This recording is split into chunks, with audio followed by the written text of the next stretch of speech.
Hola, ¿qué tal? Espero que se encuentren bien.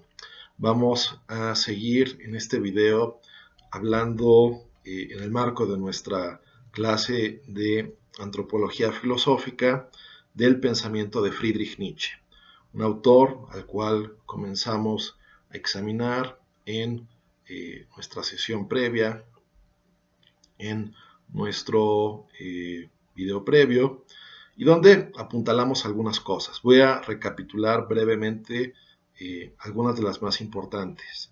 Nosotros dijimos que Nietzsche era alguien que se formó principalmente en la filología clásica, que tenía un grandísimo conocimiento del griego y del latín y por lo tanto tenía acceso en su fuente original a muy diversos textos, eh, y que de alguna forma, pues ese gran manejo o conocimiento de dichas lenguas, pues le permitía pensar muchas inflexiones, muchos recursos que se podían emplear, ¿no? Le permitía esto emplear y explorar muchos recursos propios del lenguaje, registrando distintos ámbitos o distintos momentos poéticos, retóricos, filosóficos.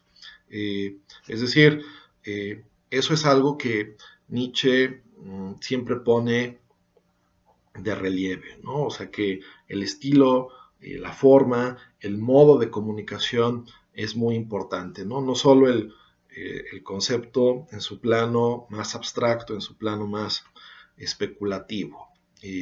Uno de los aforismos famosos de Nietzsche dice algo así como que mejorar el estilo es mejorar el pensamiento. ¿Qué quiere decir esto? Que distintas cosas que él nos va a presentar o que él va a establecer, pues si se mejora el estilo, mejora el pensamiento, es decir, que no es indiferente el vehículo o la forma lingüística que uno le da a cierto contenido para modelar el mismo. Es decir, contenido y forma van estrechamente de la mano en su concepción, en su quehacer teórico, ¿no? En el quehacer teórico de Nietzsche. Esto, como les decía, es algo que pues Nietzsche tiene en común con los románticos, con Kierkegaard, con el propio Schopenhauer, que es otro filósofo muy importante de la época, de principios del 19. Bueno, Nietzsche es como de la segunda mitad del 19, pero hay ahí una vinculación importante. Nietzsche considera Schopenhauer como un maestro intelectual y filosófico, ¿no? En un sentido figurado, dado que no estudió con él, pero el haber leído la obra de el primero, El mundo como voluntad y representación, significó para Nietzsche pues, un cambio drástico de qué podía hacer la filosofía, qué horizontes podía explorar, qué horizontes podía abordar, etcétera.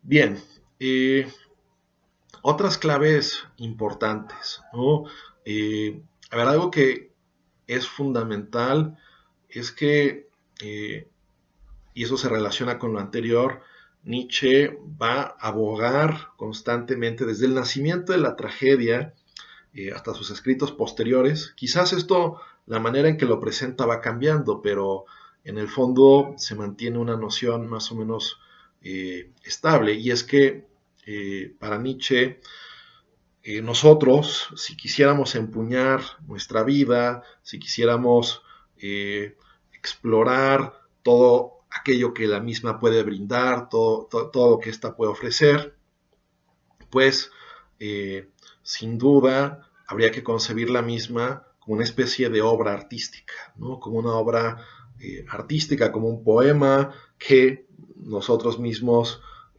creamos con cada una de nuestras acciones, que nosotros vamos elaborando o contribuyendo a esta trama, ¿no? O quizás también se podría pensar desde la óptica de el teatro, de un actor que es llamado a escena y que tiene que improvisar, que tiene un papel, pero que ese papel se puede ir adaptando a las circunstancias, a los diálogos, a los encuentros. Es decir, el arte le sirve a Nietzsche interpretar, para interpretar la vida, ¿no? Eso es, digamos, algo para él muy, muy destacado, ¿no? Que él, por lo demás, comparte con otros autores del siglo XIX, como lo podría ser Charles Baudelaire, como lo podría ser Arthur Rimbaud o Rimbaud en el contexto francés, Oscar Wilde en el contexto inglés, ¿no? Piénsese, por ejemplo, el prólogo a la famosa novela de Oscar Wilde, El retrato de Dorian Gray, donde Wilde hace como una especie de panfleto, manifiesto del artista y dice que arte y moral van completamente por separado, ¿no? La moral no sirve para criticar al arte, el arte es bueno o malo en sus propios términos, no en términos morales, ¿no? En eso se parece mucho lo que dicen Wilde y Nietzsche, y por otra parte dice algo así como que el artista tiene que vivir, vamos a decirlo así, creándose a sí mismo, reinventándose, ¿no? Tratando su propia vida como una más de sus creaciones. Bueno, creo que ese es un elemento importante que, repito, con distintos acentos, con distintas formulaciones, con distintos matices, uno va encontrando eso en Nietzsche desde el nacimiento de la tragedia hasta sus escritos más tardíos. ¿Qué otra cosa habría que apuntalar? Bueno, a ver, señalé ciertas similitudes con Schopenhauer y con otros pensadores, pero Schopenhauer quiero volverlo a traer a colación por lo siguiente. Algo que de igual forma se mantiene constante en toda la visión antropológica de Nietzsche y que esto va agudizándose, eso sí, ahí sí este motivo se va radicalizando conforme Nietzsche mismo va desarrollando sus escritos y sus textos. Lo que encontramos es la idea de que la vida, ¿no? Todo aquello que la afirma, todo aquello que la promueve, todo aquello que le da vigor, energía, todo eso es positivo, ¿no? Esos son estándares positivos en términos generales para la vida y juzgar lo propio en la misma, de acuerdo con Nietzsche. En un momento inicial como que hay más similitudes con Schopenhauer respecto a este punto, pero Schopenhauer en realidad partía de una premisa contraria a la que Nietzsche va a abrazar, es decir, Schopenhauer sugiere más bien algo así como que la vida es fatalidad, ¿no? Es sufrimiento, es dolor, es pesadumbre, y lo que nosotros tenemos que hacer es justamente acallar nuestra voluntad, apaciguarla, domesticarla, negando nuestra individualidad, negando nuestro yo, poniendo todo esto en un plano mucho, mucho, muy menor.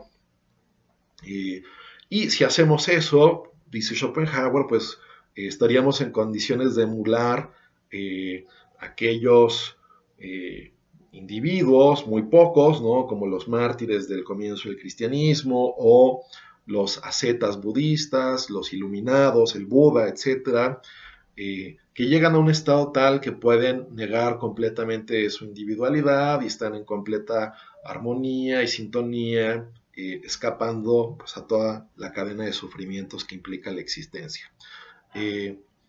Nietzsche, por el contrario, ¿no? Lo que él va diciendo, sugiriendo es que, a ver, la vida tiene adversidades, ¿no? La vida tiene lados oscuros, sombríos, sin duda, pero justamente más bien de lo que se trata es de trascenderlos, ¿no? De buscar justamente ir subiendo peldaño tras peldaño, adversidad tras adversidad, para irse reafirmando y constituyendo uno mismo, es decir, lo que podríamos decir en clave nietzscheana sería lo siguiente: si no hubiera dificultades, si no hubiera retos, si no hubiera adversidades, pues la vida sería un hastío en último término, ¿no? Si todo fuera color de rosas, color de rosa, si tuviéramos todo hecho ya en bandeja de plata, si el camino estuviera completamente allanado y solo estuviéramos en el goce, estaríamos en el sopor, estaríamos en el letargo más terrible, ¿no? Es en virtud de que hay displacer que se puede hablar de placer, ¿no? Es en virtud de que hay tristeza de que se puede hablar alegría. Esos contrarios o esas oposiciones son una y otra necesarias para que nosotros podamos darle valor a determinadas cuestiones o a determinados asuntos. Bien, eso como parte de un contexto general, de algunas nociones que me parecía importante recapitular. Y bueno, ahora podemos decir o llevar nueva cuenta nuestra exposición a Así habló Zaratustra, ¿no? La obra que ya empezábamos a decir cosas al respecto de la misma. Decíamos que Nietzsche construye una figura literaria, Zaratustra, quien con alguna referencia tangencial al Zoroastro histórico, pues tiene una misión muy especial, ¿no? Esta figura tiene la misión de ilustrar a la humanidad de la condición actual en la que ésta se encuentra, de advertir qué es lo que tendríamos que hacer para trascendernos y sobre todo actuar en conformidad con esto que Nietzsche-Zaratustra observan con claridad, que es la muerte de Dios, ¿no? Es decir, la muerte de los valores absolutos, de las grandes ideas, de grandes narrativas que vendrían a constituir o a determinar en términos religiosos, culturales, políticos o sociales lo que tendría o debería de ser el hombre, ¿no? Es decir, pensar justamente la condición o la consecuencia drástica, mejor dicho, de concebir a este mundo como lo que hay, como las fuerzas que tenemos a nuestro alcance, a nuestro poder, sin proyectar valores transmundanos, ¿no? Ultraterrenos, al final del día vacuos o vacíos, desde la concepción nietzscheana, por supuesto. Esto lo hace Nietzsche a partir de la narrativa, de la historia que él va contando de Zaratustra, que tiene este carácter profético, también porque viene a anunciar, como decíamos, la llegada o el advenimiento del superhombre, ¿no? De esta categoría importante, muy destacada del pensamiento nietzscheano, del Übermensch, ¿no? Del superhombre, de aquel ideal, ¿no? Esta figura que debe convertirse como un ideal a partir del cual nosotros busquemos trascender nuestra propia humanidad. Lo que yo les decía es que Nietzsche, pues ya al momento de escribir esto, en la década de 1880, pues ya tiene noticia, por supuesto, de el origen de las especies y el origen del hombre, de Darwin. El origen de las especies es de 1860 y donde pues ya claramente se apuntala la teoría evolucionista, y Nietzsche retoma o abreva de ello, pero con el afán, con la intención, en último término, de decir, a ver, sí puede haber una evolución, pero no hay que pensarla como algo que se va a dar simplemente en clave biológica, ¿no? Simplemente en una clave estrictamente mecánica, naturalista, sin ningún influjo o incidencia de nuestra voluntad, sino que nosotros tenemos que coadyuvar aquello que sería, como decirlo así, nuestra siguiente transformación o nuestra siguiente meta a alcanzar, ¿no? Es decir, tal como repitiendo estas nociones que mencionaba del prólogo del Zaratustra, tal como nosotros vemos como objeto de risa, dice Zaratustra, al mono o al chimpancé como antepasados que quedaron atrás, ¿no? Que hemos superado, que hemos trascendido, pues eso mismo hemos de ser nosotros ante la figura del superhombre, ¿no? Objetos de risa, objetos pues prácticamente de mofa y de sorna, ¿no? Por usar unas palabras domingueras. Bien, entonces, lo que apuntalábamos también es que el hombre debe ser concebido, ¿no? Como una especie de tránsito, ¿no?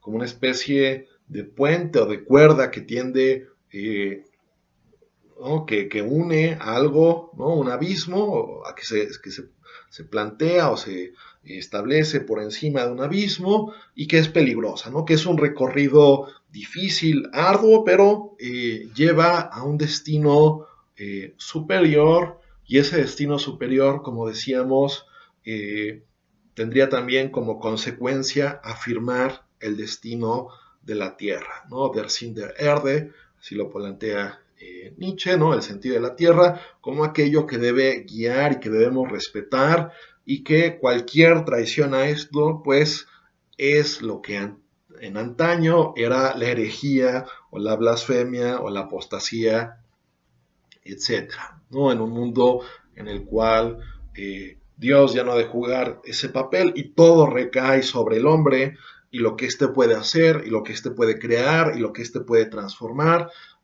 a partir del uso enfático, enérgico de su voluntad. Bueno, en eso hemos de depositar nuestras esperanzas, ¿no? Esa es la concepción antropológica que Nietzsche, de la mano de Zaratustra, va perfilando en esta obra. Bueno, este así llamado profeta Zaratustra, porque él mismo no es el superhombre, ¿no? Él reconoce que él solo viene a poner como las bases para este nuevo despuntar, ¿no? De este nuevo mediodía, que sería la llegada del superhombre, ¿no? Así se plantean esos términos figurados o metafóricos en la obra, ¿no? La llegada del superhombre. Bueno, él mismo no es esto, él como que lo puede medio vislumbrar, pero no puede especificar con todos los detalles en qué consistiría esto, ¿no? Solo da unas pistas, pero esas pistas son interesantes en una clave antropológica y en clave de lo que tendríamos que ir haciendo para justamente podernos ir trascendiendo. Bueno, en el marco del relato, estas admoniciones o estos discursos caen por lo general en oídos sordos, ¿no? No por nada también el libro de Así habló Zaratustra se titula Un libro para todos y para nadie, ¿no? ¿Qué quiere decir con esto? ¿O qué se quiere decir con esto? Bueno, tendríamos por una parte la idea de fondo de que pues lo que ahí se vendría a transmitir es un mensaje que interpela a toda la humanidad por igual, que atraviesa a toda la humanidad por igual, pero que pocos, nadie o quizás ninguno vaya realmente a escuchar, ¿no? Es decir, esta especie de llamamiento o exhortación no necesariamente va a cumplirse, sino es que hay individuos que puedan empuñar adecuadamente esta serie de ideales, ¿no? Esta serie de nociones que Zaratustra, de manera poética, lírica, pues va presentando ante pueblos o ciudades, ¿no? Y muchas veces lo que ocurre o lo que termina pasando en el libro es que se mofan de él, ¿no? Que piensan que es parte del circo, que es parte de la función que, por ejemplo, en este caso, al pueblo al que llega Zaratustra después de haber estado en la montaña, llega a predicar. Bueno, quisiera hacer un examen o un análisis de algunos de los discursos para que se entienda un poco el trasfondo de los mismos, algunas referencias que podrían estar veladas, algunas referencias que podrían no ser del todo claras a primera vista, y tratar justamente de irlas elucidando. Bien, ¿no? Y que muchas de ellas me parece son muy importantes a tomar en cuenta de cara a pues alguna valoración o alguna perspectiva de la antropología filosófica. Bueno, el primer discurso con el cual quisiera empezar es en realidad el discurso del primer libro, es decir, después, el primer discurso del primer libro, es decir, justo después del prólogo encontramos el discurso de las tres transformaciones. Bien, ¿cuáles son esas transformaciones? Vamos a leerlo. Dice Zaratustra, 3 transformaciones del espíritu os menciono, cómo el espíritu se convierte en camello y el camello en león y el león por fin en niño.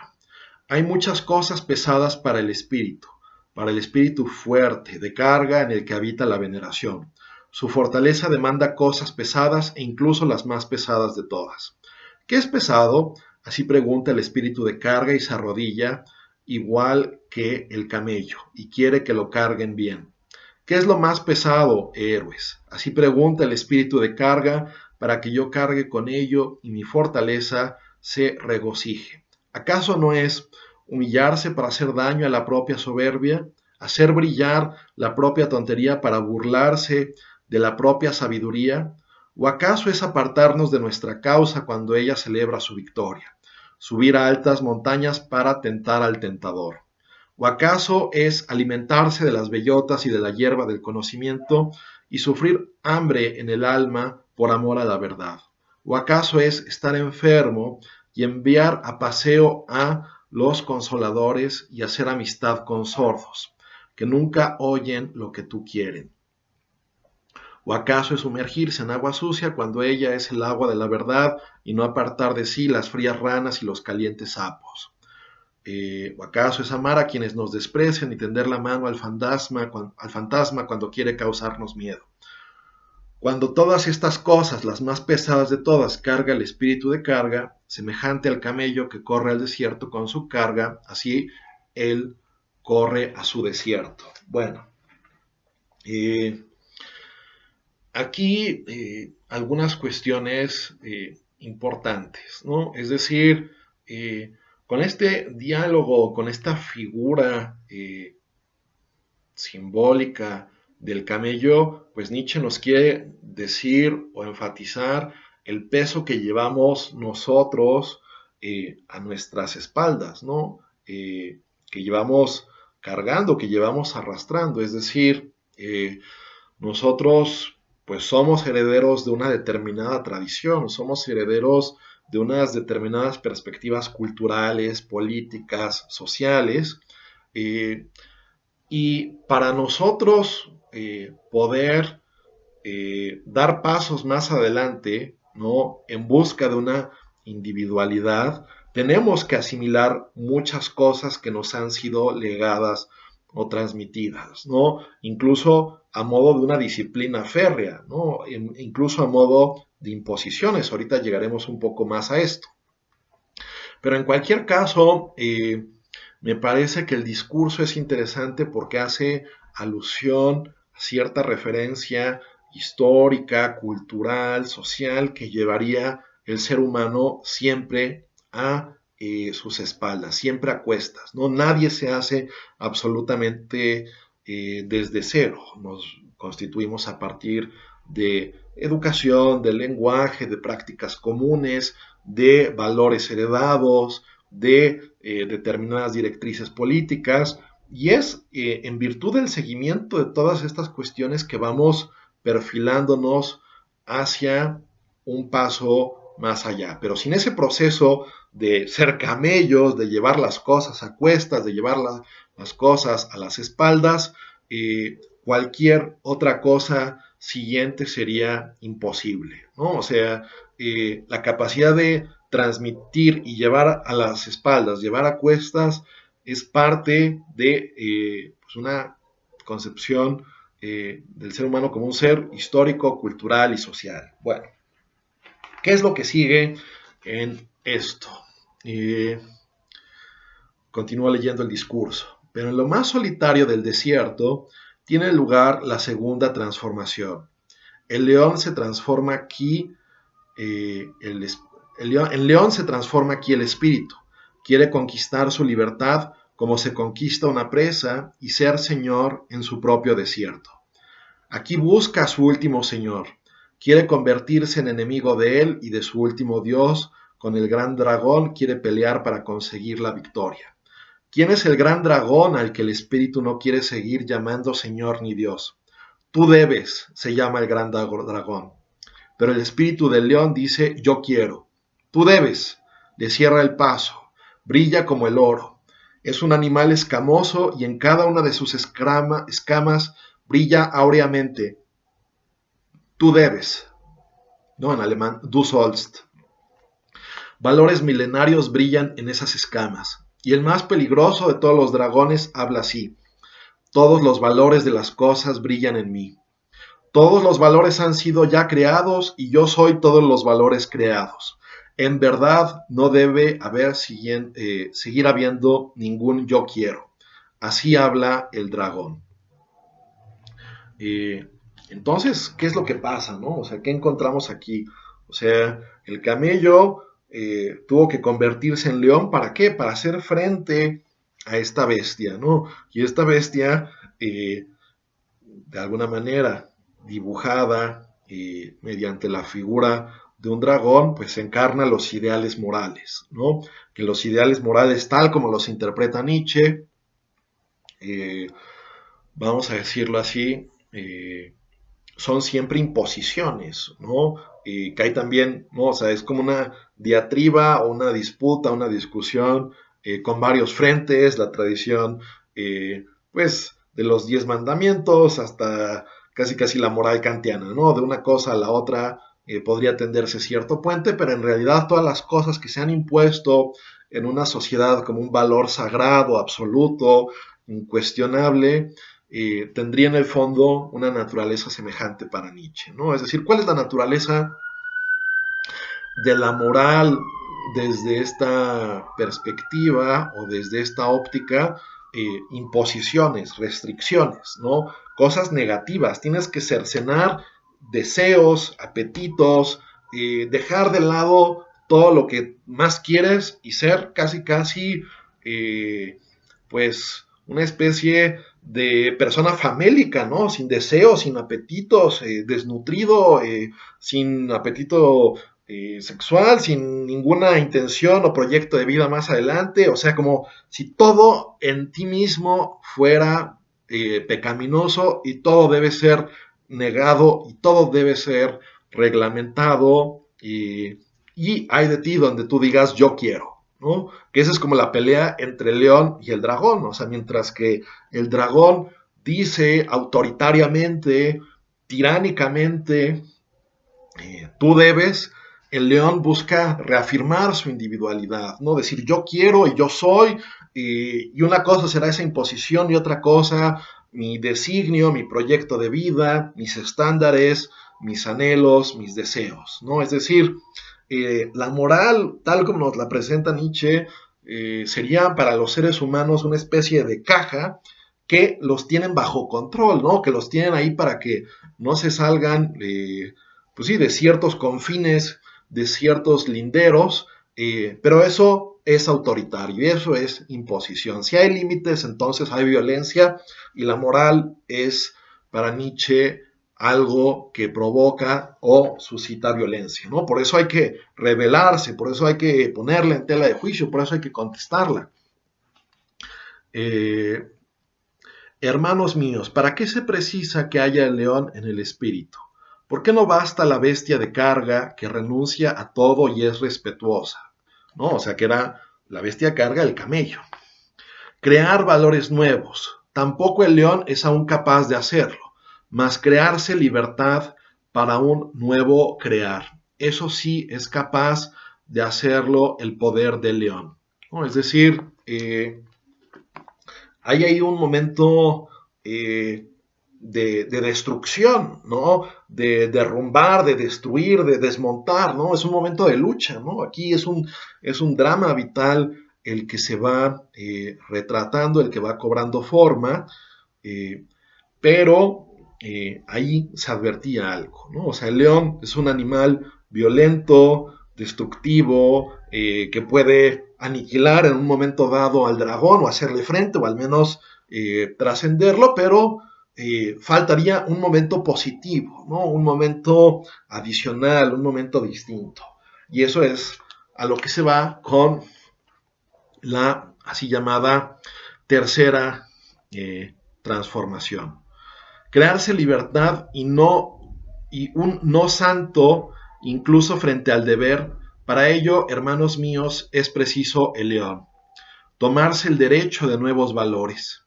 Ese es el tomar más horrible para un espíritu de carga irrespetuoso. En verdad, eso es para él robar, y hoy cosa propia de un animal de rapiña.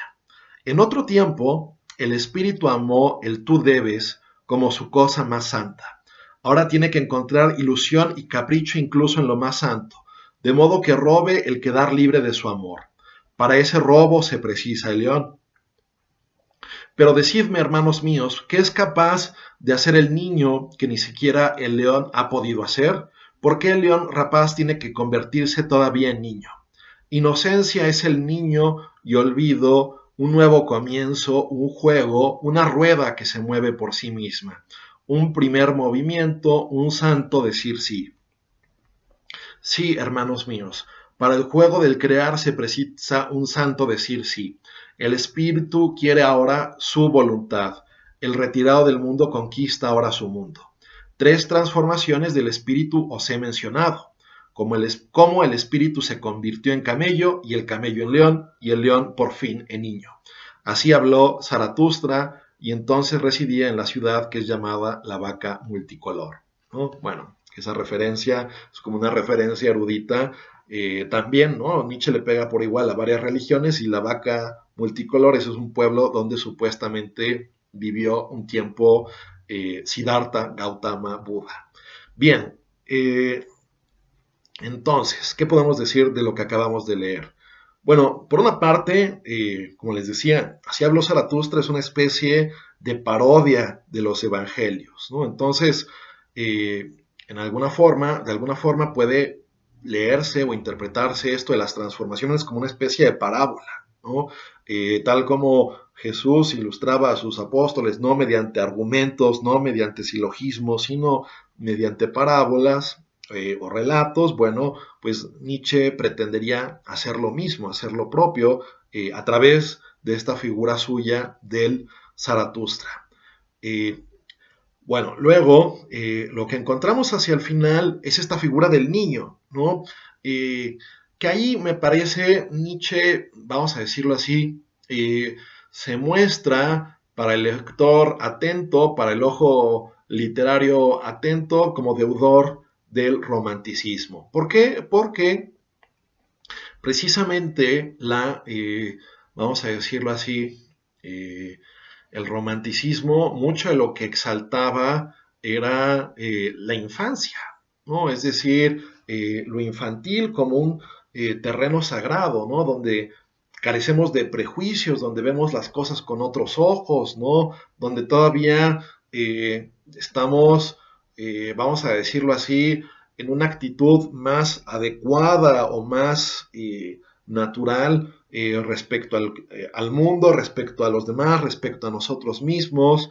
No nos concebimos como seres culpables, ¿no? En contraposición a como Nietzsche entiende el fenómeno religioso, pues el niño no se interpreta como un ser del pecado, o no interpreta al género humano como un género pecaminoso, como si llevara a lastres o a sus espaldas una gran culpa, una gran deuda.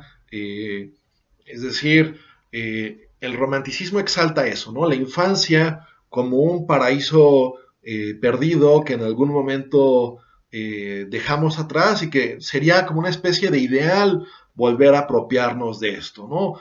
¿Y por qué habría que apropiarnos de esto también? Bueno, también porque de alguna forma el niño inventa, ¿no? No tiene esas restricciones o esa autocensura que tenemos los adultos, ¿no? De no, que van a pensar de mí, que me van a juzgar, esto de alguna forma me va a impedir obtener tal puesto o obtener tal prestigio, tal reconocimiento, sino que el niño hace lo que hace y le importa muchas veces un bledo lo que opinen o lo que digan de él. Eh, Ese es, repito, el modelo como de inocencia exaltado por varios románticos, ¿no? Novalis es uno de ellos, y otro muy importante eh, sería Schiller, ¿no? El poeta romántico Schiller. En algunos escritos se ve de Schiller esa admiración y que me parece que Nietzsche debe de tenerlos ahí en su imaginario, ¿no?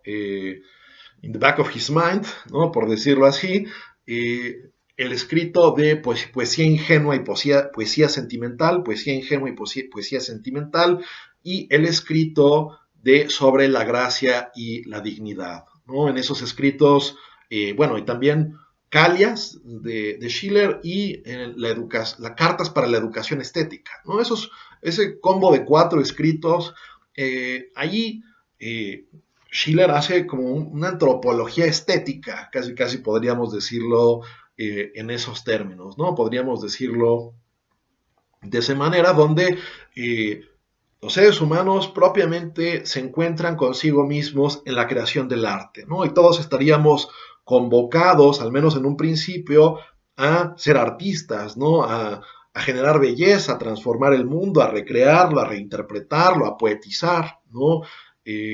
Y eso, de alguna forma, pues se ve cercenado por ciertas instituciones modernas, ¿no? Es la contraposición en Schiller entre romanticismo e ilustración, ¿no? El reino de la razón frente al reino de la libertad y la imaginación. Eh, y en el arte, específicamente hablando, lo que encontramos también es una especie de relación lúdica, ¿no? Un juego. Que eso va a ser algo que Gadamer en el siglo XX, teniendo como antecedentes a Nietzsche y teniendo como antecedentes a los románticos, a Schiller, también va a poner de manifiesto, ¿no? Pero esa idea ya se encuentra en realidad en Schiller de que estar en una obra de arte realmente involucrado es como jugar con ella, ¿no? Es decir, es como dejarse interpelar, es dejarse llevar, ¿no? Es decir, por ejemplo, cuando nosotros vemos, o sea, para ilustrar un poco como esa dimensión lúdica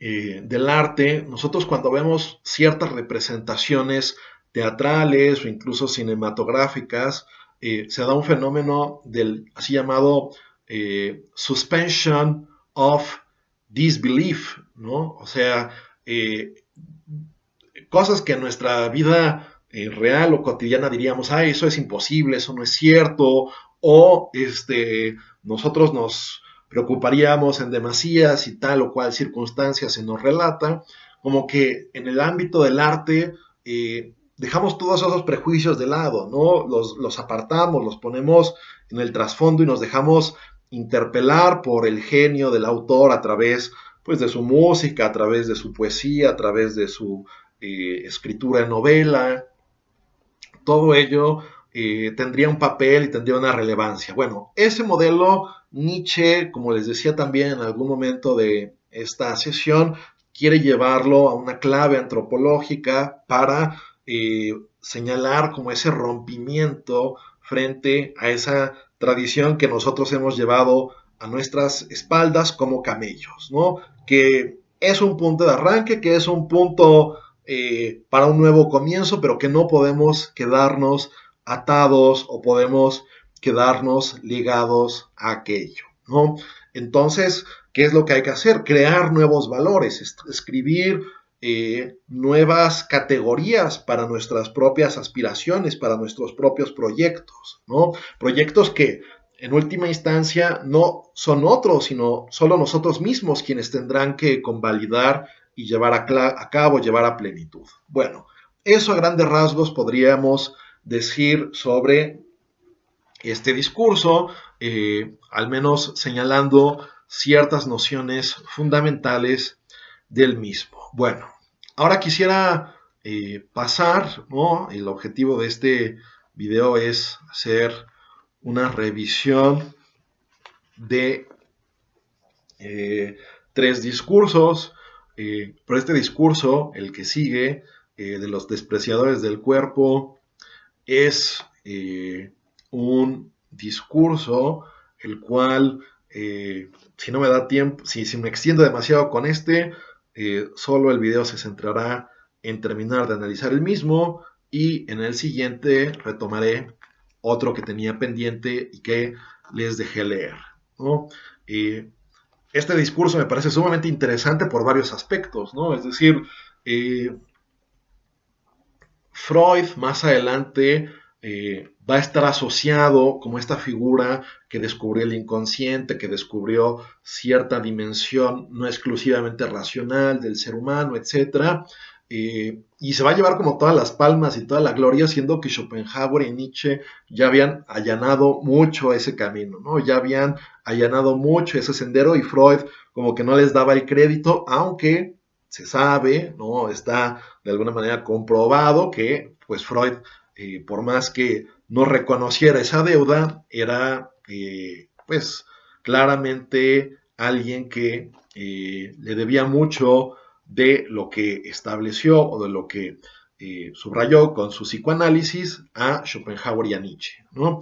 Entonces, tengan eso un poco en cuenta para lo que voy a decir, ¿no? Porque va a poner nuestra visión antropológica habitual un poco de cabeza. Bien, el discurso es de los despreciadores del cuerpo, ¿no? El cuarto discurso del primer libro de Así habló Zaratustra.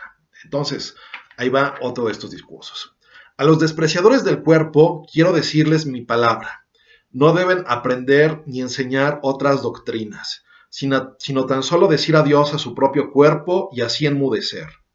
Es decir, ¿no? O sea, ya desde esa primera línea, esto es una pedrada directa y a la cabeza contra Platón, ¿no? Es decir, nosotros tenemos en la tradición filosófica como referente último a Platón, que nos diría, el ser humano es fundamentalmente alma, ¿no? El cuerpo es solo una prisión del alma, algo de lo cual hay que desprenderse, ¿no? Entonces, Nietzsche casi le dice burlonamente o satíricamente a Platón, pues deja el cuerpo y ya déjanos estar aquí en paz, ¿no? O sea, si tú no eres cuerpo y eres otra cosa, pues transfórmate, mútate en algo distinto, pero mientras seas cuerpo, cuerpo serás.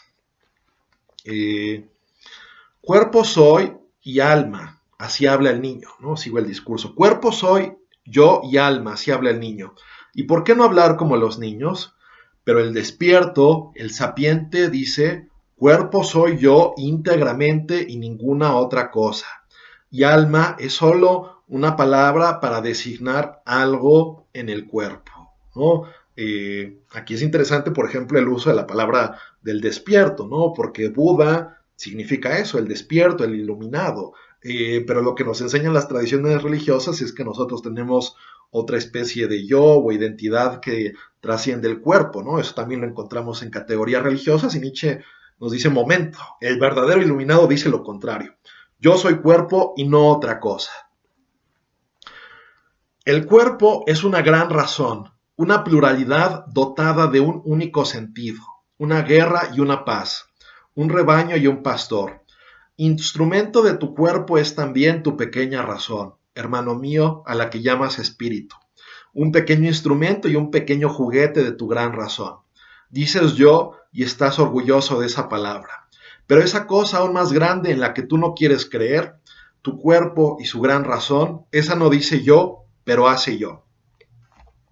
Aquí, ¿no? O sea, llevamos leídas 5 o 6 líneas del discurso y Nietzsche ya nos planteó todo el panorama de una manera distinta como lo hacía la tradición, ¿no? La tradición nos dice, somos principalmente alma. Nietzsche nos dice, somos principalmente cuerpo, ¿no?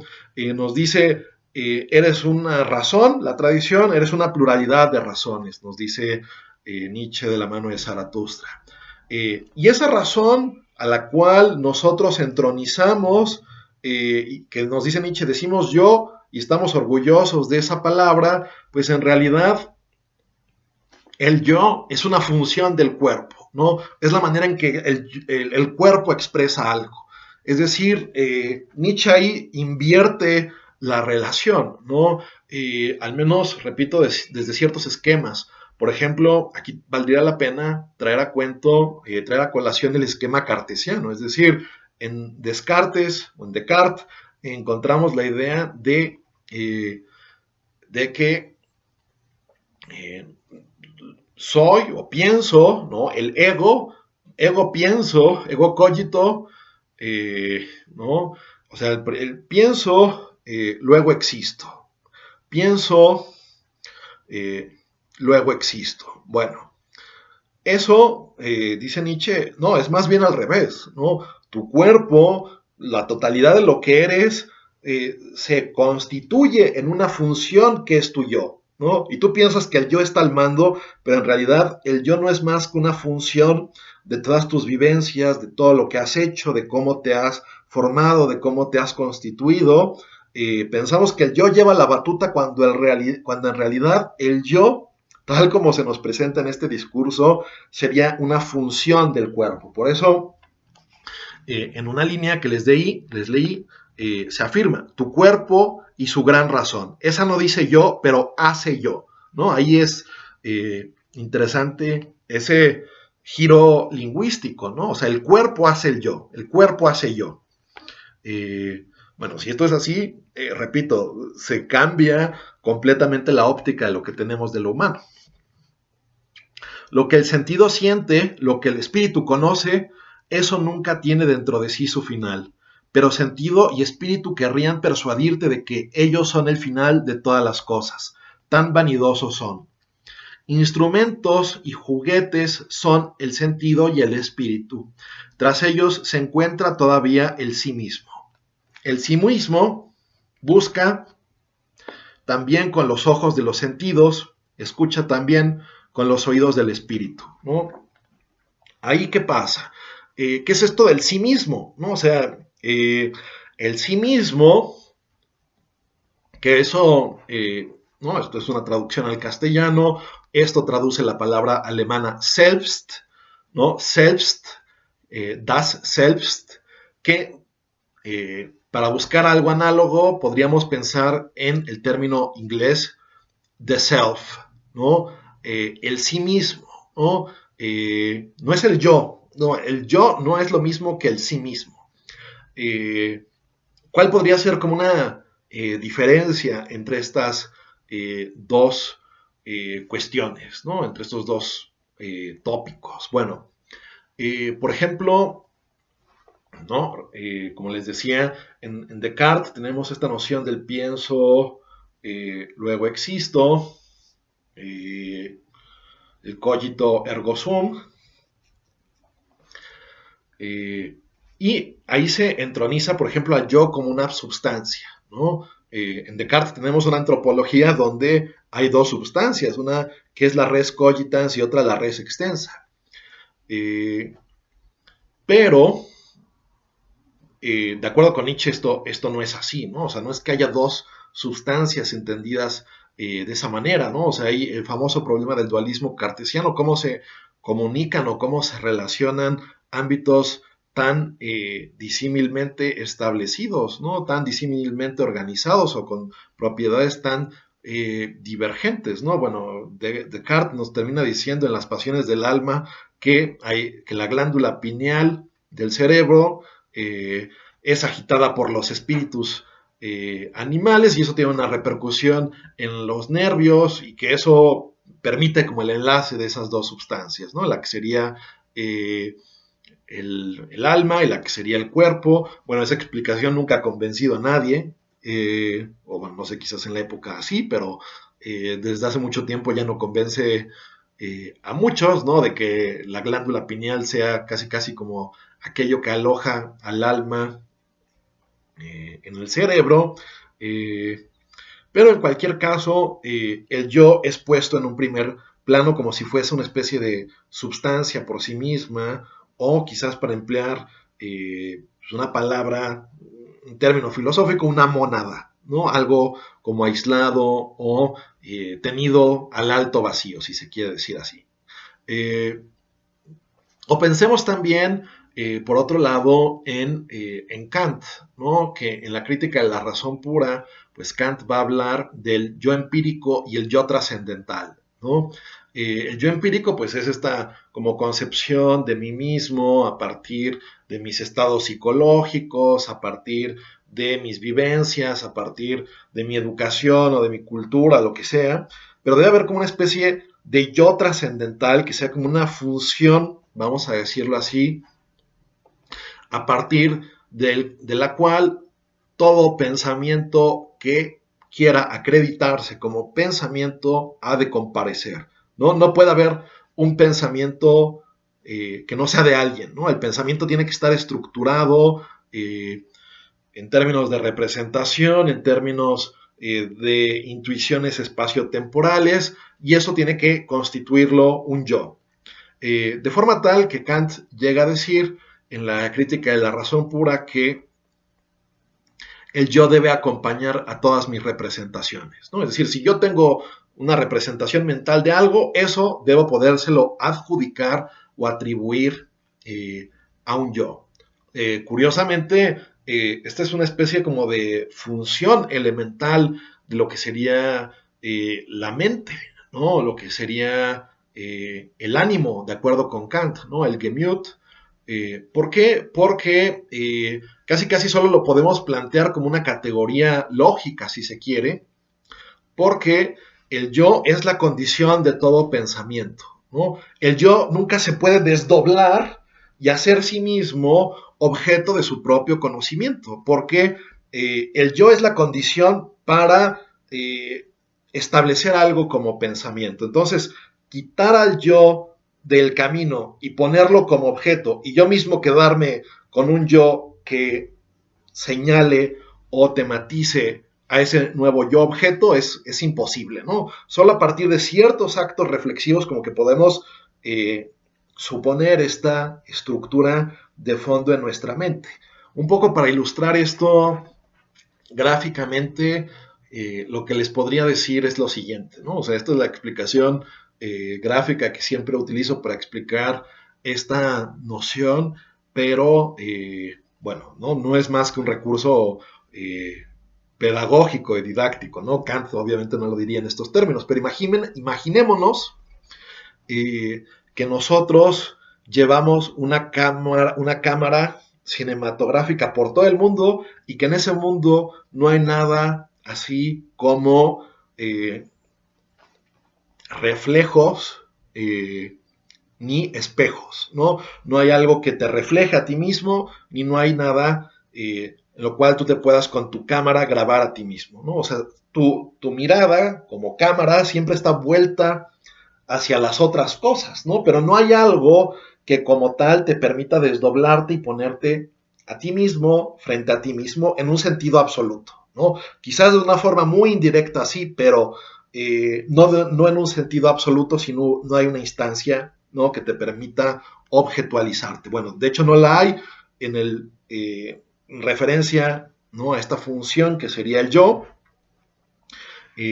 por lo mismo solo lo tenemos que postular como una identidad o como una función lógica, ¿no? Pero esa función lógica, paradójicamente, parece ser lo más determinante, lo más incisivo, eso que nunca podemos asir del todo o nunca podemos conceptualizar del todo, nunca podemos tematizar del todo, sin embargo lo remitimos como lo más íntimo que somos, ¿no? Como esa función abstracta del pensamiento que ha de llevar de la mano o que ha de poder acompañar, repito, a cualquier representación según la formulación kantiana. Bueno, Nietzsche nos dirá no, o sea, el yo es algo que es únicamente una función respecto a otros intereses vitales, ¿no? Que están ahí quizás latiendo debajo, ¿no? Es decir, podemos tener pasiones o apetitos o memorias que no siempre traemos de modo explícito, pero que también son constitutivas de quienes somos, ¿no? Fantasías, ensoñaciones, proyectos, en fin, ¿no? O sea, no todo lo que somos está siempre, en todo momento, ahí revelado o expuesto, sino que puede haber algo, vamos a decirlo así, latente, ¿no?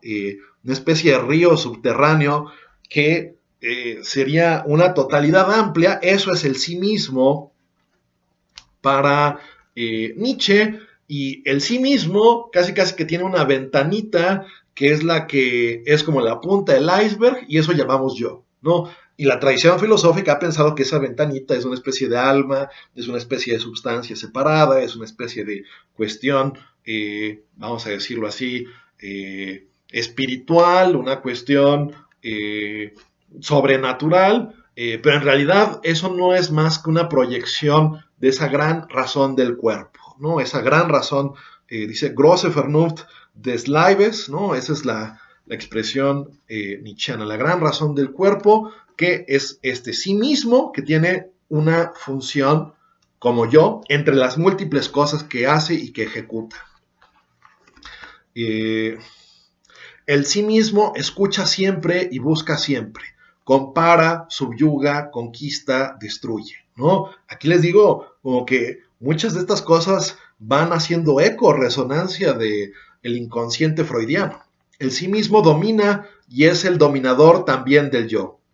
Detrás de tus pensamientos y sentimientos, hermano mío, se encuentra un soberano poderoso, un sabio desconocido, llámase sí mismo. En tu cuerpo habita, es tu cuerpo, ¿no? O sea, nosotros decimos incluso, ¿no? Que eso es igual, ¿no? Algo que filosóficamente es muy interesante, muy relevante, ¿no? Decimos, bueno, mi cuerpo, esto, ¿no? Hablamos del cuerpo como una posesión, cuando en realidad cuerpo somos, ¿no? O sea, no es algo divergente, no es algo, vamos, como objeto de desprecio o objeto de soslayamiento, como parecía querernos indicar Platón desde la óptica de Nietzsche. Somos cuerpo, y en la medida en que no reconocemos esa totalidad siempre dinámica, cambiante, que acumula paseos, deseos, pasiones, deseos, apetitos, instintos, fantasías, ensoñaciones, etcétera, y que culmina con una ventanita llamada yo, en la medida en que no reconocemos esto, estamos desconociendo qué somos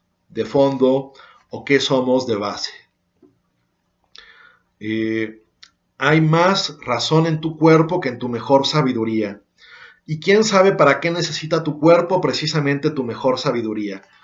Tu sí mismo se ríe de tu yo y de sus orgullosos saltos, ¿no? O sea, nosotros pensamos que nosotros conscientemente, en cualquier momento, de manera fría y calculadora, estamos empuñando nuestra existencia, cuando en realidad somos, vamos a decirlo así, un manojo de cosas, un puñado de cosas, ¿no? Un poco como remitiendo a lo que, ¿no?, David Hume llamaba como un haz de percepciones, ¿no? O sea, en realidad habría que reconcebir el yo, la razón, etcétera, desde una óptica pues bastante distinta.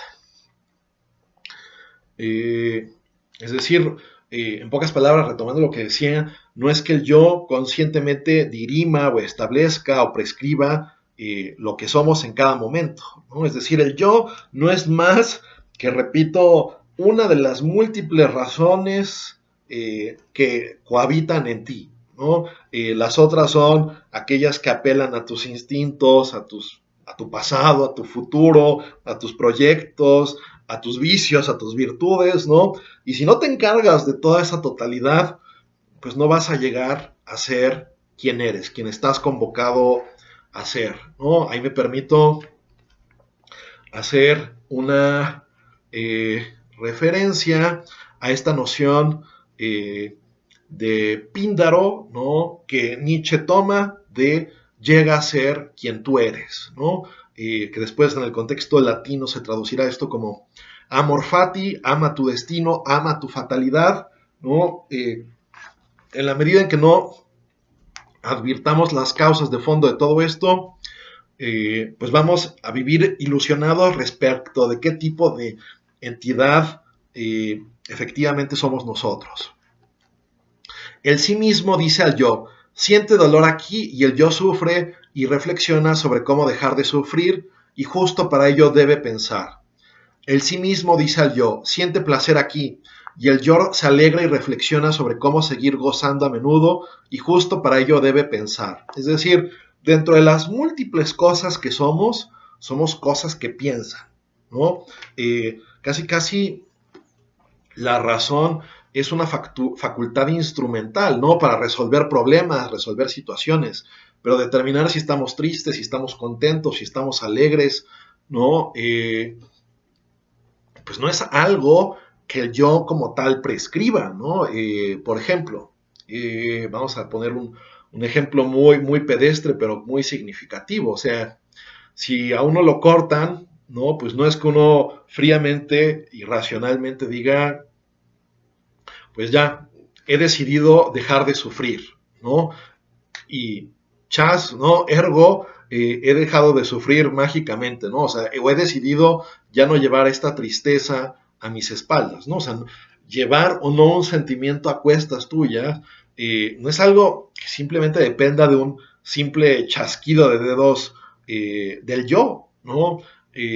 Sino que es parte de lo que eres, es tu situación, es tu manera de interpretar al mundo en ese instante, ¿no? Todo el mundo aparece coloreado, vamos a decirlo así, bajo la óptica de los afectos y los estados emocionales, los cuales son una vinculación natural de esa totalidad que somos frente a el mundo que nos circunda, y el yo es simplemente aquello que, bueno, va a encargarse o de cómo sobrellevar esa tristeza, de cómo irla poco a poco convirtiendo en otro tipo de estado de ánimo, pero el yo no puede hacer como por acto de magia que tales sentimientos se conviertan en otros. Más bien, el yo, tal como Nietzsche lo entiende, pareciera ser más bien una especie de facultad única y exclusivamente instrumental.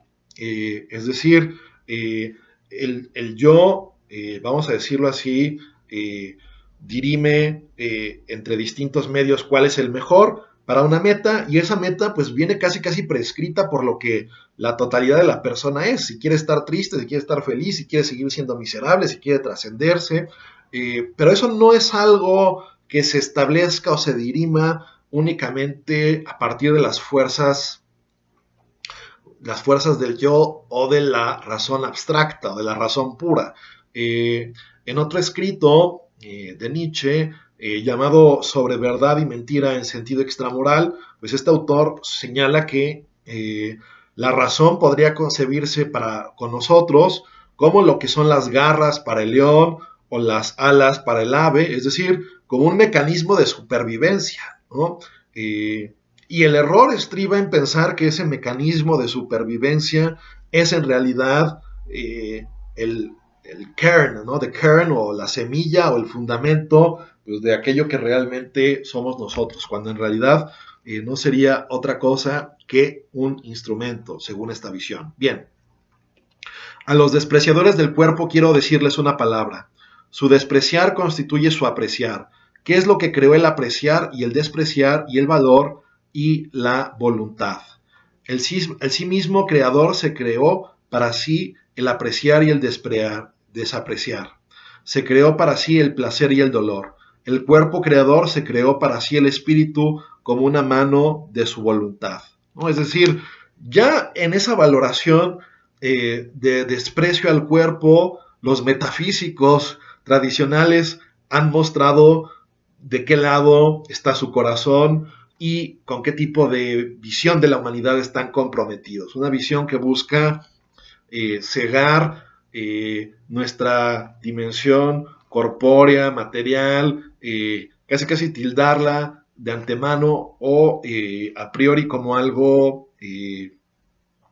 pues sí, digno o susceptible de ser rechazado. Y eso dice mucho de ellos, ¿no? O sea, aquí hay que ver un poco, y retomo aquí una idea que aparece, por ejemplo, en otro escrito de Nietzsche, Más allá del bien y del mal. O sea, la idea que aquí reaparece y que está también en ese escrito, bueno, mejor dicho, aquí se presagia porque ese escrito de Más allá del bien y del mal es posterior.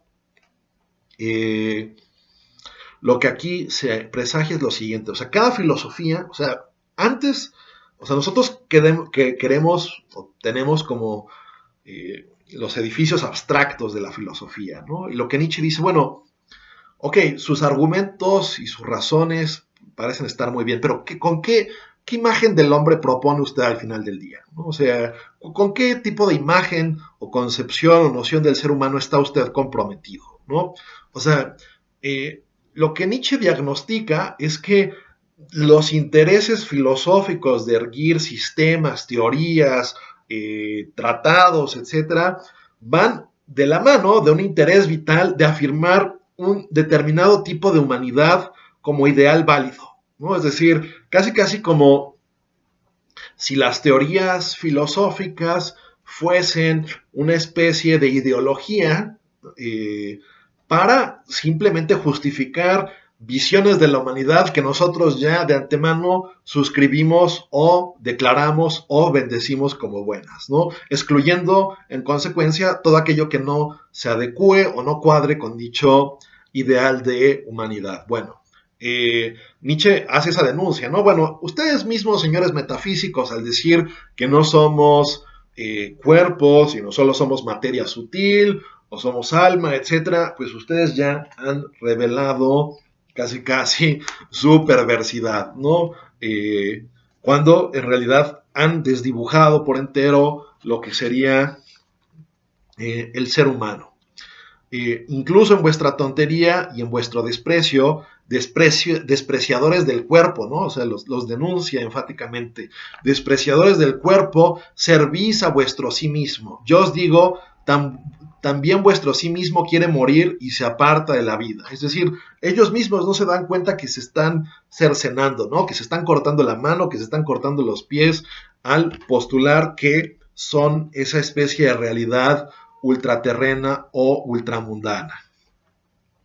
Ya no es capaz de hacer lo que más quiere, crear por encima de sí, ¿no? O sea, parte de lo que es el sí mismo, de este selbst, o lo dije como anglizado, justamente porque lo que quería ilustrar era el selbst o the self, lo que él más quiere es trascenderse, ¿no? Superarse, ir más allá. Y para eso se da esta totalidad que es el cuerpo, ¿no? Si no, esto se daría pues como un espíritu fantasmagórico, pero eso no es así, no responde a la realidad de lo que somos. Entonces, estos señores lo que parecía ser, de acuerdo con Nietzsche, es cercenar su individualidad, su fuente última de valor, ¿no? El hombre es un ser llamado a trascenderse, a proyectarse como un ideal más elevado, y si de antemano se prescribe como pecaminoso, maldito, negativo, o todas las injurias que se le quieran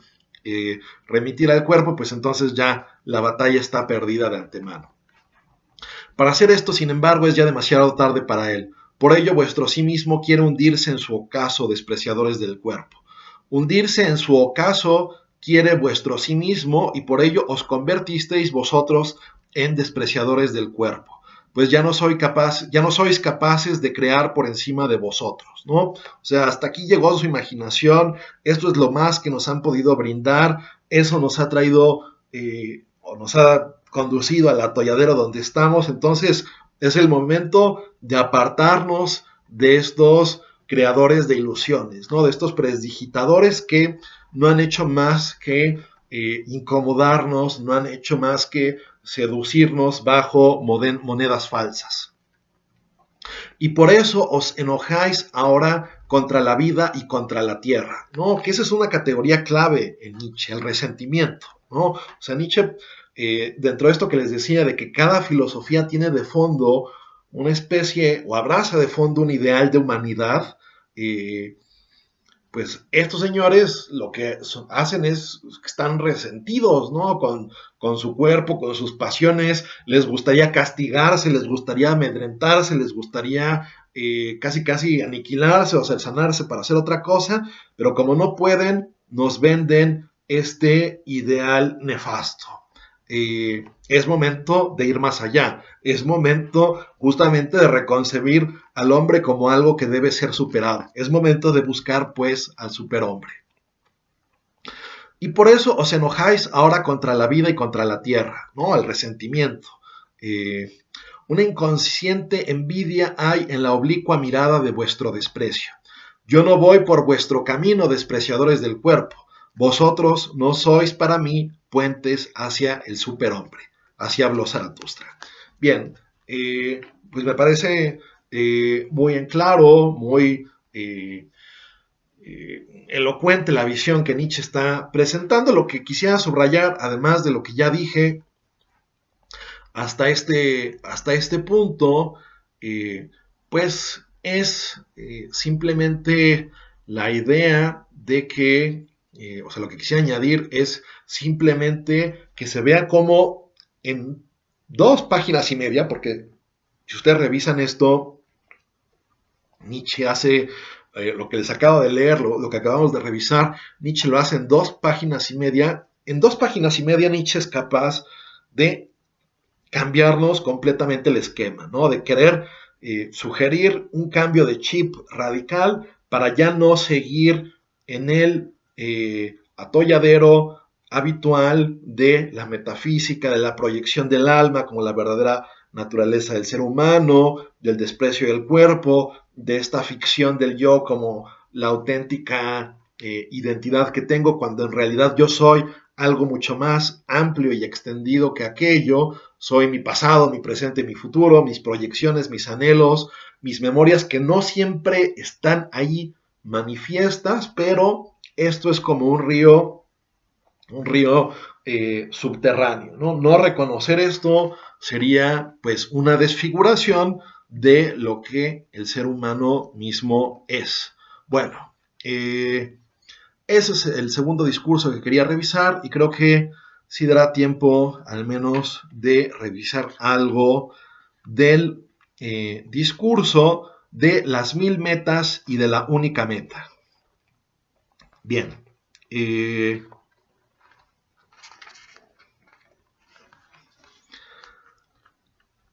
lo leo. Muchos países ha visto Zaratustra y muchos pueblos. Así ha descubierto el bien y el mal de muchos pueblos. Ningún poder mayor ha encontrado en la tierra las palabras, ningún poder mayor ha encontrado Zaratustra en la tierra que las palabras bueno y malvado, ¿no?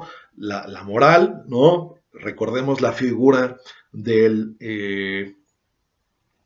dragón, del discurso de las 3 transformaciones, como algo poderoso, ¿no? Intimidante.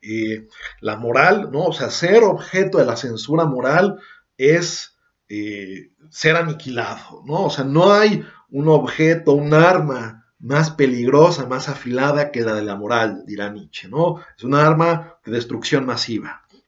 Ningún pueblo podría vivir sin antes realizar valoraciones, mas si quiere conservarse, no le es lícito valorar como valora el vecino, ¿no? Es decir, los vecinos tienen una serie de valores que ellos mismos han creado. Para yo sobrevivir tengo que generarme otros valores, ¿no? Porque si coinciden con los de mi enemigo, pues el otro o me va a colonizar, o me va a destruir, o me va a pasar por encima. Muchas cosas que este pueblo llamó por buenas, llamó buenas son para aquel otro afrenta y vergüenza. Esto es lo que yo he encontrado. Muchas cosas que eran llamadas aquí malvadas, las encontré allí adornadas con honores de púrpura. Que eso, de alguna manera, ¿no? O sea, pensando un poco en el contexto de formación de Nietzsche, pues seguramente podía estar reflexionando, teniendo como trasfondo los sofistas, ¿no? Que gran parte de su argumentación la basaban en decir, en contraponer lo que era el nomos y la physis de las distintas poleis griegas, ¿no? Contraponer las leyes o la ley frente a la naturaleza, ¿no? Y decíamos, bueno, la naturaleza quizás exista, ¿no? Podría sugerir un sofista, pero lo que vemos es que en Tebas se rigen bajo ciertos valores, o en Esparta bajo otros, y en Atenas bajo otros. Entonces, ¿qué es lo bueno o malo? Absolutamente, pues quién sabe, ¿no? Entonces hay que remitirnos a la sentencia de Protágoras, ¿no? De que el hombre es la medida de todas las cosas, en tanto que son útiles y en tanto que no lo son. Bueno, jamás, a ver, bueno, eso ya lo leí, jamás un vecino ha entendido al otro. Siempre su alma se asombraba de la demencia y de la maldad del vecino, ¿no? Es decir, los seres humanos como seres que tienen códigos morales, o aquí también se podría estar hablando de culturas viéndose uno a la otra, nunca se entienden del todo, ¿no? Dirá Nietzsche. Al final del día hay cierto abismo de inconmensurabilidad que nunca puede granjearse, ¿no? No, nunca puede franquearse, mejor dicho. Nunca puede franquearse, nunca puede saltarse, nunca puede trascenderse. Eh, una tabla de valores está suspendida sobre cada pueblo. Mira, es la tabla de sus superaciones. Mira, es la voz de su voluntad de poder, ¿no? Esta categoría que ya les dije que es básica y que quizás muchos de ustedes ya conocían de Nietzsche, la voluntad de poder. Y lo que Nietzsche dice es que, a ver, veamos la moral de tal o cual pueblo y veamos en función de ello cómo ha buscado el pueblo trascenderse, ¿no? Si ese pueblo ha hecho grandes cosas o grandes hazañas a partir de esa moral, pues tendrá algo de digno y de noble, ¿no? Si no, habrá que ver más bien si no se trata, ¿no? Como él lo llama en la genealogía de la moral, de una moral de esclavos. Laudable es aquello que le parece difícil, a lo que es indispensable y a la vez difícil, llámalo bueno, a lo que libera incluso de la suprema necesidad, a lo más raro, a lo dificilísimo, a eso lo ensalza como santo. Lo que hace que él domine y venza y brille para horror y envidia de su vecino, eso es para él lo elevado, lo primero, la medida, el sentido de todas las cosas. En verdad, hermano mío, si has conocido primero la necesidad y la tierra y el cielo y el vecino de un pueblo, adivinarás sin duda la ley de sus superaciones y la razón que suba por esa escalera hacia su esperanza, ¿no?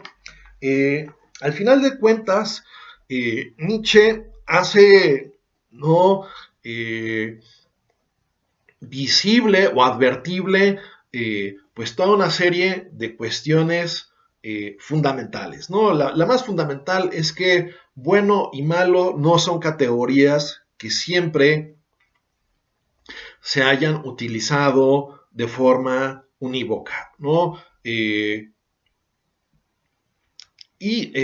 Sobre todo no son categorías que, vamos a decirlo así, hayan siempre y en todo momento designado a los mismos objetos. Es decir, lo que ciertos pueblos o ciertas culturas llamaban por bueno, otras lo tienen por diabólico, demoníaco, pésimo, ¿no? Y viceversa, ¿no? Y comparando a todas las civilizaciones y culturas, podríamos hacer el mismo diagnóstico. Por lo cual, en Nietzsche, repito, de fondo encontramos, sobre todo a mi entender, una teoría como de la proyección de la voluntad que determina una serie de preceptos a partir de qué, de sus necesidades vitales, de la naturaleza, de lo que ellos entienden por su mundo, de lo que ellos entienden por su arte, de cómo quieren los individuos interrelacionarse entre sí. Eso es lo que va sedimentando determinados códigos. Pero pensar que eso tiene un empuje normativo siempre universal, omniabarcante, transnacional, transcultural, etcétera, que esto es como eterno, pues es no darse cuenta de nada. Hay que hacer esa revisión histórica, ¿no? Que por lo demás, eso se lleva también a término en esta obra de Nietzsche, la genealogía de la moral, ¿no? ¿Qué es un estudio genealógico? Bueno, pues que uno ve lo que hay ahora y uno se remonta hasta atrás y ve el pasado y ve la historia y dice, ah, no, esto cambió y esto se transformó de bueno y de malo por estos intereses, ¿no? Y la gente que ahora consideraba esto como bueno, pues tenía ahora poder de decisión y podía ahora hacer valorar de tal o cual manera aquello que tenía por bueno, ¿no? Esto lo podemos ver en los más, bueno, así lo diría Nietzsche o así lo pensaría Nietzsche, en los más álgidos debates morales de nuestra época, lo que él diría, lo que están de fondo son intereses de poder, ¿no? Intereses de poder de todas las partes. Y ninguna parte puede, en último término, pavonearse, ufanarse, darse baños de pureza y decir, no, yo solo busco la verdad pura, ¿no? La verdad en sentido pleno, en sentido abstracto, ¿no? No, y con independencia completamente a qué soy yo. Bueno, Nietzsche dirá que esa persona nos está mintiendo. Esa persona es la que más tiene una agenda, es la persona que más quizás podría ser fanática en una o en otra dirección, en la dirección más conservadora o en la dirección más liberal o más libertina, como se quiera designar. Ese es el espectro de cosas a las cuales nos enfrentamos, ¿no?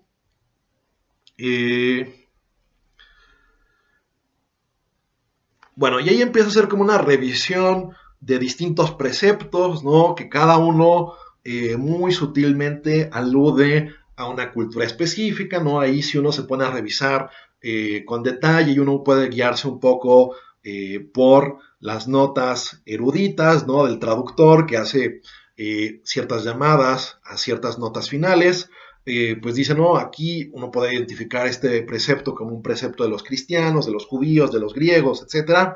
Y Nietzsche va haciendo esa labor de la mano de Zaratustra para calibrar que algunas cuestiones en alguna época valieron como importantes, pero en otra época pues, no lo han sido, y no lo han sido porque quizás no han tenido el mismo empuje, el mismo relieve, no le dieron las gentes el mismo interés, el mismo peso, etc.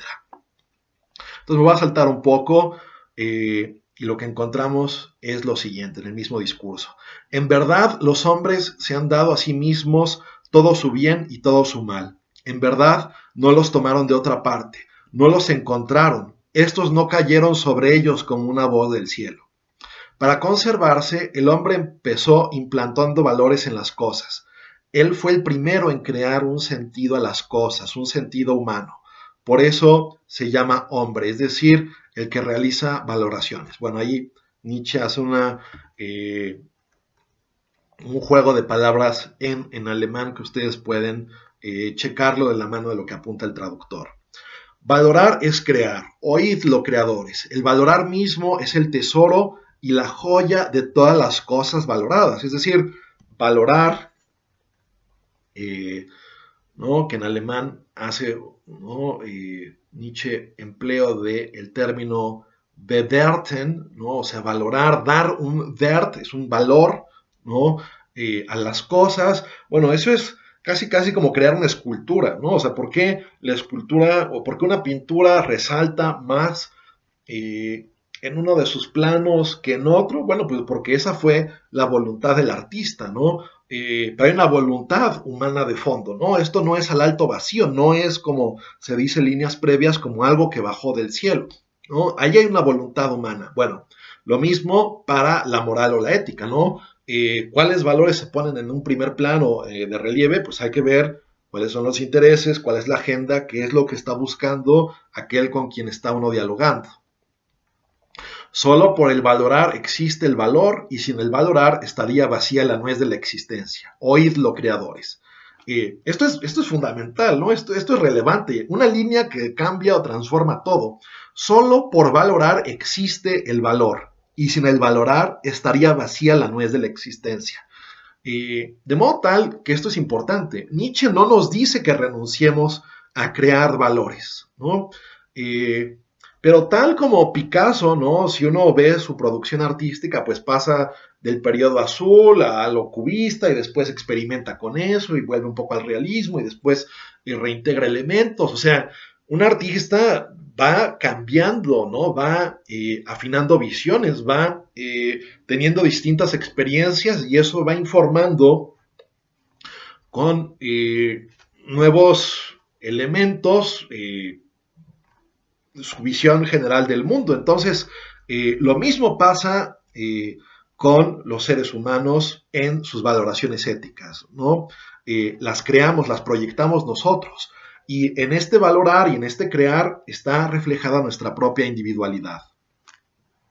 Cambio de los valores es cambio de los creadores. Siempre aniquila el que tiene que ser un creador, ¿no? O sea, parte de crear tiene que pasar por desechar, por despreciar o dejar de lado cuestiones previas.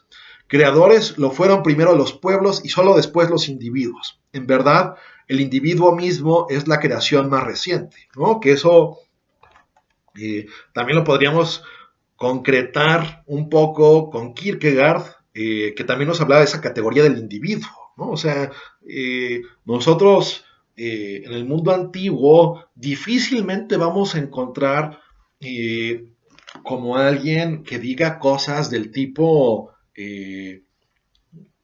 bueno, esta es mi concepción particular del bien, pero busquemos, ¿no? O sea, voy a decir algo ridículo, ¿no? O sea, esto no lo podría haber dicho ninguna persona en la antigüedad, ¿no? A ver, yo tengo mi concepción particular del bien, pero eso no quiere decir que todos tengan que suscribir la misma. Podemos vivir bajo un pluralismo razonable, en un esquema liberal de convivencia donde distintas cosmovisiones tengan cabida. Es decir, algo así era imposible de decir para un griego, para un romano, para un medieval, ¿no? O sea, el griego, el romano y el medieval se preguntaban qué es el bien, qué es la justicia, qué es la equidad, qué es la fortaleza, qué es la valentía. Buscaban establecer esto por sus causas más determinantes, más relevantes, y ese tipo de averiguación debía tener una incidencia colectiva, ¿no? O sea, no había algo así como que, bueno, este es mi código como individuo, mi visión particular del mundo que nadie más tendría que suscribir. Esa creación de la individualidad es reciente, ¿no? O sea, Nietzsche la diagnostica como reciente y creo que en buena medida tiene razón en ese diagnóstico. Nada más para puntualizar algo. Kierkegaard y Nietzsche llegan a una conclusión muy parecida, pero Kierkegaard no influye en Nietzsche porque Nietzsche nunca lo pudo leer, ¿no? No sabía de la existencia de Kierkegaard hasta muy tarde, ya que Nietzsche había escrito todo y le dijeron que ya le iban a mandar unos libros de Kierkegaard y pues entre tanto Nietzsche se enfermó, perdió un poco, mucho la razón y ya nunca lo pudo leer, ¿no? Entonces, pero bueno, nada más eso para afirmar o puntualizar que no hay como una influencia de un autor sobre otro, ¿no? De estos autores que hemos visto en nuestro curso, pero lo que sí es que ambos diagnostican un papel importante para el individuo en sus filosofías. El placer de ser rebaño es más antiguo que el placer de ser un yo.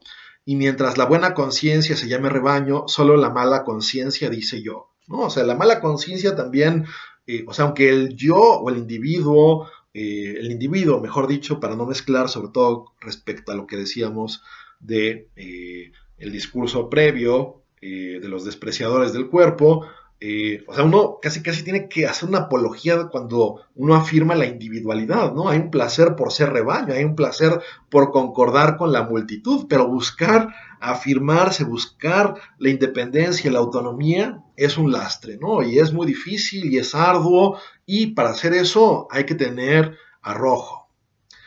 En verdad, el yo astuto, carente de amor, el que quiere su propia utilidad en la utilidad de muchos, ese no es el origen del rebaño, sino su ocaso. Amantes fueron siempre y creadores los que crearon el bien y el mal. Fuego de amor arde en los nombres de todas las virtudes y fuego de cólera. Muchos países ha visto Zaratustra y muchos pueblos. Ningún poder mayor ha encontrado Zaratustra en la tierra que las obras de los amantes. Bueno y malvado es el nombre de tales obras. En verdad, un monstruo es el poder de ese alabar y censurar. Decidme, hermanos míos, ¿quién me domeña ese monstruo? Decidme, ¿quién pone en cadenas las mil cervices de ese animal?